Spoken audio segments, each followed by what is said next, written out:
Entretien entre Michel Onfray et Michel Houellebecq, partie 3. Michel Houellebecq.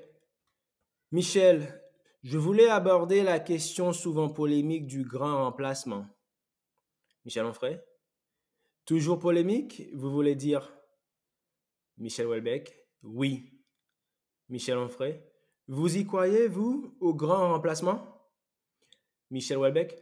D'abord, j'ai été très choqué qu'on appelle ça une théorie. Ce n'est pas une théorie, c'est un fait. Je n'avais pas lu Renaud Camus.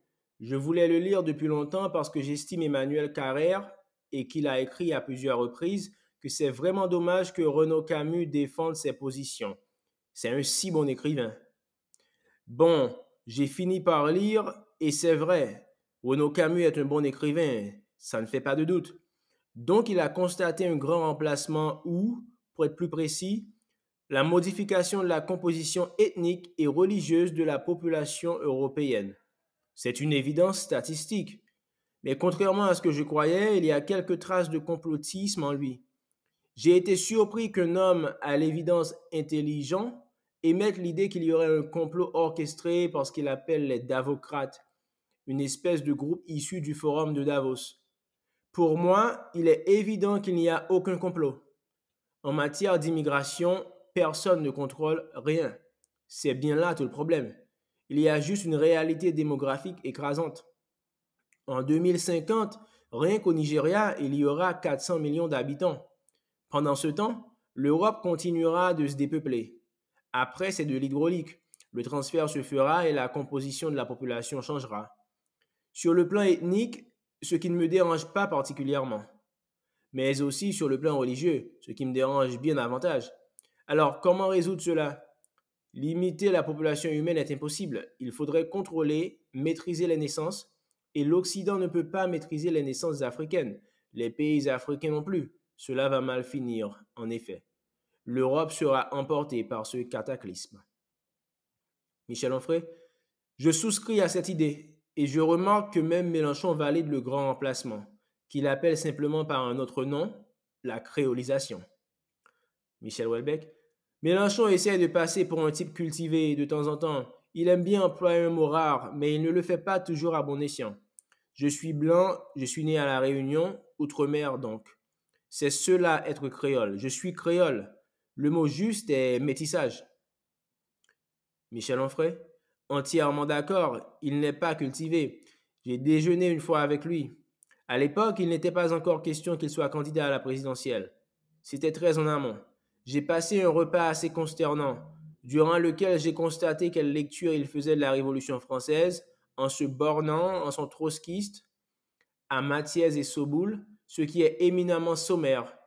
Sur le plan littéraire, même chose. Il sait deux ou trois trucs sur Victor Hugo et c'est à peu près tout. Mais voilà qu'il nous parle de créolisation. Il a choisi ce terme parce qu'il est politiquement correct, qu'il renvoie à Édouard Glissant, à la Martinique, aux Antilles. Mais il se fait que j'ai lu Édouard Glissant et très précisément les textes qu'il consacre à la créolisation. Ce n'est pas du tout ce que Mélenchon en dit.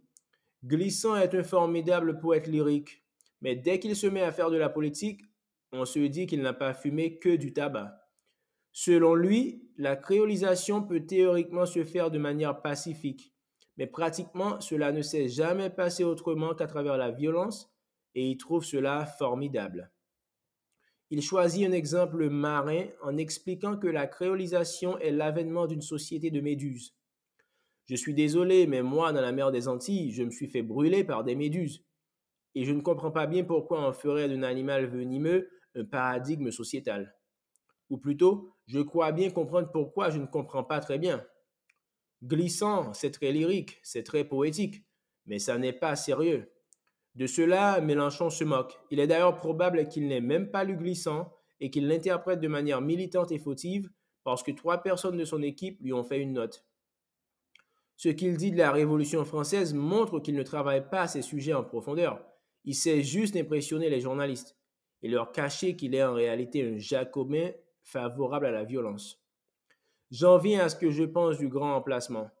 Il me semble, tout comme à vous, que c'est objectivement ce que disent les chiffres. Ensuite, est-ce décidé à Davos? Je n'en sais rien. Je ne suis pas complotiste. Mais je trouve curieux que des gens puissants se réunissent dans des lieux comme ça, où certains rendez-vous sont interdits au grand public et aux journalistes. Et je demande juste, répondez à cette question. Pour quelle raison interdisez-vous la publicité de vos réunions? Je me demande si Renaud Camus n'en est pas au même stade que moi, en se posant simplement cette question. Michel Houellebecq. Sur le fond du sujet, je dois reconnaître une véritable incertitude concernant la dimension religieuse du grand remplacement. Parce que je ne suis pas au courant, je ne sais pas de quelle religion sont ces gens qui viennent de plus en plus en Europe. Ça change quand même pas mal de choses. L'hypothèse répandue, c'est qu'il y a beaucoup de musulmans. Mais il y a aussi de plus en plus d'évangélistes dans les pays africains. Et ce qui se passera dépend beaucoup de ce paramètre. En Afrique, il y a déjà des guerres religieuses, avec Boko Haram par exemple. Elles s'exporteront sans problème, mais je me sens incapable d'évaluer les rapports de force religieux pour l'avenir. Michel Onfray. J'ai plutôt l'impression que la religion qui monte en Afrique, c'est le culte de Nike et des iPhones, sur fond d'animisme. Michel Houellebecq. Vous croyez? Les Africains? Michel Onfray. J'ai un peu dit tout à l'heure que j'avais perdu ma compagne de cancer. À l'époque, je fréquentais l'hôpital. Sarkozy voulait virer tous les médecins étrangers. À l'hôpital d'Argentan, il y avait des soignants de 4 ou 5 nationalités. Je me suis battu pour qu'ils puissent rester. Puis, j'ai fait une soirée chez moi pour les remercier de leurs soins. Ce soir-là, le radiologue africain m'a raconté que dans son pays, il avait vu un cadavre se réincarner en crocodile. Moi, j'ai tendance à penser qu'un crocodile est entré dans la morgue, a mangé le mort et est reparti. Mais pour ce médecin, un excellent professionnel au demeurant, c'était une réincarnation. Il y a des conceptions animistes qui nous dépassent. L'idée qu'un mort puisse se réincarner dans un crocodile, pour un Français de base, ça ne peut pas marcher. Mais pour lui, oui. Et en même temps, il souhaitait une voiture, un téléphone et le mode de vie occidental. Je pense que l'avenir est fait de gens comme lui, qui veulent absolument posséder pour exister et dont les croyances animistes font très bon ménage avec le consumérisme. Je voudrais continuer avec mon histoire personnelle. Mon frère vient d'avoir 60 ans. Il a passé sa vie à travailler à l'entretien du matériel et il vient de prendre sa retraite. Il peut se féliciter d'avoir cotisé pendant toutes ces années de labeur, car la sécurité sociale, en échange, lui permet d'être suivi à l'hôpital pour son diabète. Tout cela est très bien, sauf que, pendant ce temps, des gens arrivent, des réfugiés de guerre, des réfugiés climatiques, des réfugiés politiques qui disent: moi aussi, j'ai droit aux soins, à un logement, à l'école pour mes enfants. Et nous, on leur répond: mais bien sûr, vous êtes ici chez vous. Je ne suis pas contre cette générosité, mais je ne peux pas accepter que cela se fasse au détriment de gens qui, comme mon frère, ont passé leur vie à trimer. Quand on dit à mon frère qu'il doit s'acquitter du tiers payant, il peut légitimement trouver que le système préfère s'occuper de la misère extérieure que de la misère intérieure. Michel Houellebecq. Le moment le plus pénible pour moi, lors de la dernière campagne présidentielle, a été celui où l'on a demandé à Fabien Roussel de désavouer publiquement Georges Marchais pour sa critique de l'immigration, qu'en bon marxiste, il voyait avec justesse comme l'armée de réserve du capital. Le pauvre Fabien Roussel a été obligé de faire amende honorable. Je l'ai vraiment plaint, car j'ai senti qu'il allait contre lui-même. Il a eu tort de plier. Sans cela, il aurait peut-être fait un score à 2 chiffres. Il aurait en tout cas pris des voix à Marine Le Pen. Mais hélas, aujourd'hui, les insoumis sont le seul visage de la gauche. Ce qui me classe à droite, parce que les insoumis, non merci. Michel Onfray. Je suis d'accord avec vous sur cette idée qu'il y a encore une droite et une gauche, mais je ne définis pas les insoumis comme l'horizon indépassable de la gauche. Les insoumis, c'est la gauche médiatique, celle qu'on voit à la télévision. Michel Houellebecq. Mais c'est la gauche qui vote aussi. Michel Onfray. Vous avez raison, mais ce n'est pas la gauche tout court. Je rencontre plein de gens de gauche qui me disent: je n'en peux plus, ce n'est pas ma gauche, alors je ne vote plus. Pour moi, la gauche est définie par Victor Hugo quand il veut sortir des mines les enfants qui y travaillent en raison de leur petite taille pour aller chercher le charbon dans les veines les plus étroites. Ma gauche dit, avec Victor Hugo, que les enfants, c'est fait pour être à l'école, pas dans les mines. alors que la droite s'inquiétait à cette époque d'une perte de compétitivité face aux Anglais qui, eux, utilisaient toujours des enfants dans les mines. C'est ainsi la gauche a été plus sociale que la droite dans l'histoire, en réduisant le temps de travail, en améliorant la sécurité des travailleurs, en créant les congés payés, en se battant pour l'avortement, contre la peine de mort, etc. Mais si ces 20 ou 30 dernières années, même si ces 20 ou 30 dernières années depuis Maastricht, effectivement, la confusion des genres est grande. Michel Houellebecq, sur la peine de mort, j'ai une réserve. Je pense que c'est un vrai débat. L'abolition est-elle un progrès? Michel Onfray, pour ma part, je reste sur les positions d'Albert Camus et d'Arthur Kotler dans leurs réflexions sur la peine capitale. Je pense que c'est indépassable. Il n'y a pas de bonne raison d'infliger la mort à qui que ce soit. Vous défendez la peine de mort? Michel Houellebecq, je ne sais pas. Quand je regarde ces émissions sur différentes chaînes avec ces crimes atroces, je m'interroge.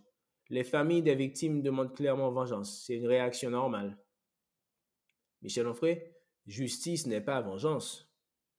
Michel Houellebecq, oui, bien sûr, mais notre société repose entre autres sur le fait que nous acceptons de renoncer à la vengeance individuelle. C'est un gros effort. L'État ne doit-il pas un peu nous venger? Michel Onfray, comme vous, je suis dans une logique contractualiste et comme vous, je déplore que le contrat social ne soit pas respecté par l'État. Mais ce contrat ne propose pas de remplacer la vengeance privée par une vengeance publique. Il propose de préserver la société en essayant d'empêcher les criminels de recommencer.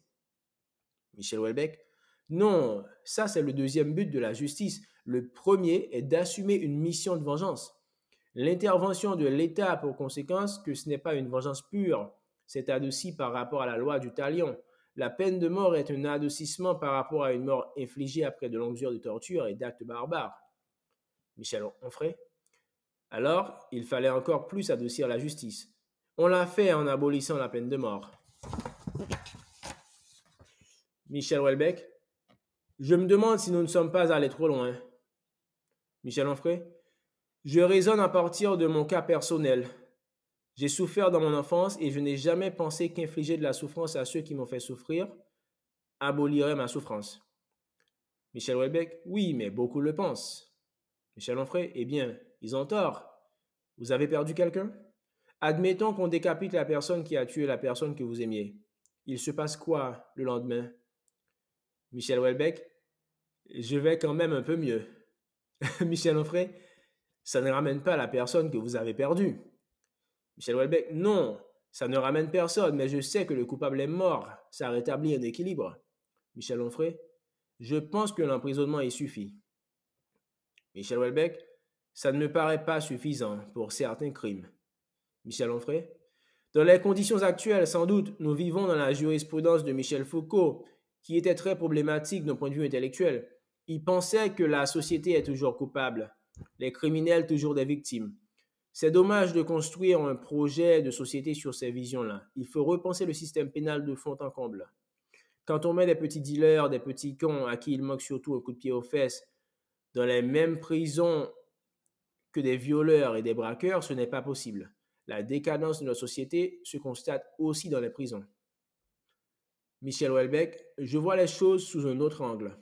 En général, je me positionne sur les questions morales en me demandant ce que je serais capable de faire moi dans la situation donnée. C'est la raison pour laquelle je suis hostile à la torture, alors que la peine de mort, je ne sais pas. Michel Onfray, c'est intéressant, car vous êtes en somme aux antipodes de Beccaria qui, lui, était contre la peine de mort, mais aussi, on l'ignore, souvent pour la torture. Michel Houellebecq, je ne pourrais pas torturer. Par mon vague passé pied noir, je connais bien la question classique du terroriste qu'on arrête et qui ne veut pas dire où il a caché la bombe à retardement qui va sans doute exploser dans un dancing bondé, mutiler des jeunes filles. J'ai connu une femme qui avait perdu une jambe comme ça. N'empêche qu'en torturant, je pense qu'on sort de l'humanité, on se dégrade soi-même. Kant l'aurait dit en des termes plus clairs. Alors que prendre un fusil et tirer sur un tueur en série, je crois que je pourrais le faire. Je pourrais envisager de le tuer comme on tue un animal nuisible. Michel Onfray, vous allez choquer les antispécistes. Donc, vous pourrez appuyer sur le bouton d'une guillotine? Michel Houellebecq, ça, peut-être pas, mais avec un fusil, oui. J'imagine que je tremblerais, mais bon, j'essaierai de bien viser quand même. Je suis désolé de devoir utiliser un parallèle aussi choquant, mais j'en reviens à Mark Zuckerberg parce qu'il y a un rapport en profondeur. Pour moi, un peloton d'exécution devrait être composé des membres du jury et en voter la mort. Michel Onfray, quand j'ai lu les réflexions sur la peine capitale, j'avais 15-16 ans. J'ai été convaincu tout de suite. Avant, j'étais pour la peine de mort. Une fois ce livre terminé, je me suis dit, il a raison. Michel Houellebecq, j'ai peut-être vu trop d'émissions sur Crime District. Cela dit, je suis d'accord avec vous quand vous dites qu'il faut réformer la justice. Je suis pour l'élection des juges. Ce serait une bonne méthode pour que les citoyens aient un meilleur contrôle sur la justice. Cela me paraît même une mesure démocratique élémentaire. Je suis également pour un référendum sur le budget, mais ce serait un peu plus compliqué à organiser. Un vote des citoyens pour définir quel budget ils veulent pour telle ou telle fonction, l'armée, la police, l'éducation nationale, la santé, on y verrait un peu plus clair. Michel Onfray, vous êtes comme moi, vous êtes populiste. Michel Houellebecq, ça me va, de droite. J'ai des doutes, mais populiste, ça me va. Le problème, c'est qu'en face, il n'y a pas de parti qui se définisse comme élitiste. Michel Onfray, c'est pourtant ce qu'ils sont, le parti élitiste. Ils ont subi une certaine formation intellectuelle en vertu de laquelle ils pensent être les seuls aptes à gouverner, tandis que les autres ne seraient bons qu'à obéir. Moi, j'appelle ce petit monde imbu de lui-même le parti maastrichtien, car ils sont tous pro-européens. Et pour définir leur action, j'ai ressorti un mot que l'on trouve chez Gracchus Babeuf. Le mot populicide qu'il employait pour parler du massacre des Vendéens par les Jacobins. Le populicide aujourd'hui est moins sanglant, plus symbolique. Il est à l'œuvre quand les présidents restent en place après avoir perdu une élection législative et entrent en cohabitation. Et bien sûr, il est à l'œuvre en 2008, quand le Congrès approuve le traité de Lisbonne et annule le refus du peuple par référendum d'une constitution européenne. Giscard a pourtant reconnu lui-même dans Le Point que c'était le même texte.